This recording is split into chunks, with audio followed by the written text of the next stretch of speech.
too accessible, that is a big thing. Sure. That is a big thing. And you can start out on that. Like what does that pertain to you when it comes as far as being too accessible? Yeah, I feel like for me personally, I feel like just my personal experience these past few years, realizing that the more you start understanding your worth and understanding where you want to go in life, you have to realize that when people feel like they have so much access to you, they tend to devalue you. And a lot of it too is subconscious. They're not even aware of it. But I think that's what I'm realizing. It doesn't matter. You could be as valuable as possible. And a lot of times people like us, and I feel like the more you work on yourself, you are of great value. And they see that. Absolutely. But it's the access when everyone feels like they can call you, text you, blow you up, pull up to the house, stop at your job, or just disrupt what you got going on. Sometimes you just got to tell people, like, no, you don't have the luxury to just do that right now. You might be my day one, my man's, my girl, whoever, but you just don't have the right to just disrupt what I got going on right now. Right. So yeah, I think access is truly important. So for me, I'm gonna be a lot harder to reach. For sure. Not my day ones, my peoples, we cool. But yeah, a lot of people think they can get in touch with Gandy, and it's not gonna be that easy anymore. Absolutely, and I agree, and I think it's the same thing for me. It's definitely being too accessible. I feel like everybody I feel like we both have 24 hours in a day. Mm-hmm. What makes your 24 hours less important than mine? Mm-hmm. You know what I'm saying? Yep. Or what makes you think that I'm sitting around waiting for you to hit me? Or certain people hit me up, bro, out of nowhere and be like, yo, I need you to do this. I'm like, yo, bro, what do you think? I'm just sitting here you know what? Today I just took the time and I'm just waiting for your call. Yeah. No, bro. I got things to do. We all got things to do, man. Yeah. Time is valuable. Time is the most precious thing that we have in this world, in this earth. And it's don't stop taking people's time for granted. Yes. And stop thinking that you could just pull up and just do whatever you want and people just going to be like, oh, all right, cool, it's fine. I think a lot of people, and a lot of people need to be checked. Very much. A lot of people need to be checked. They're going to be after this. You got to be checked, bro. You just can't pull up to my crib or just hit my line and be like, oh, yo, I need this. And I get it.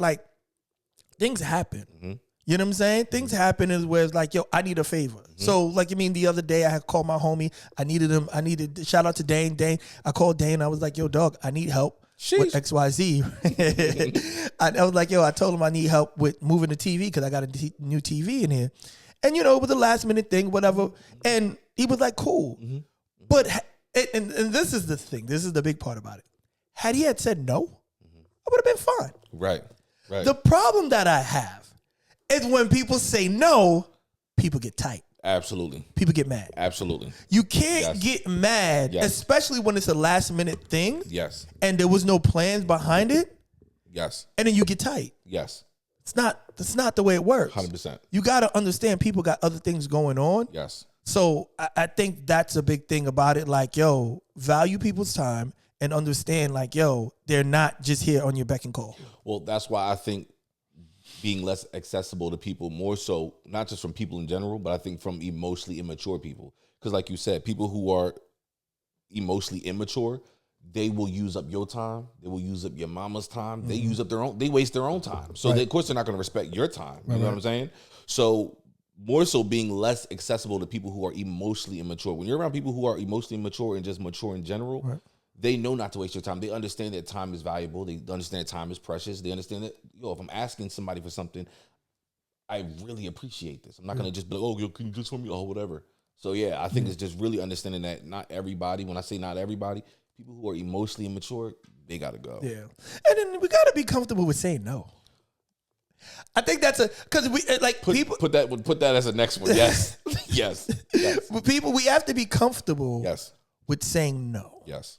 You know what I'm saying? It's and we can take accountability with that because I don't know about for you, but for me, I'm a people pleaser. I'm a people pleaser. Yes. I like to make people happy. Yes. That is my thing. It's like a superpower of mine. Yes. I like to make people happy. Yes. But sometimes by making people happy, I'm making myself unhappy and I'm putting stress on myself.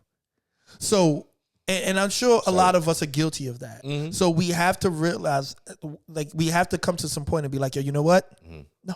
Yes. No. Completely. And then, you know, the funny part about it, right? And we love giving excuses when we say no. Like, hey, nah, I got to do X, Y, Z. You got to explain yourself. Yo, just say no. Yeah. And then when people, that's like my new thing now. It's like, no, why not? Because I don't feel like it. 100%. So it's funny that you just said that you're a people pleaser, because I always say, people who know me on my social media, I always say I am a former people pleaser because I was raised in the church. Right. And in just growing up in black culture in a black household, you never really had your own sense of anything. Right. If you could be in the middle of wiping. If your mom and dad call you mid-wipe, you got to go see what they want. Oh, nah. You get what I'm saying? Yeah, I get so, I think, again, and also I'm the oldest. So I'm the oldest grandchild. I'm the oldest child. So there was a lot of responsibility of being of service. So I think it was very natural for me to fall into that formation of servitude, a.k.a. people pleasing, crossing that line into people pleasing. So that was one of the things 2 years ago that was a part of my New Year's resolution is no more people pleasing.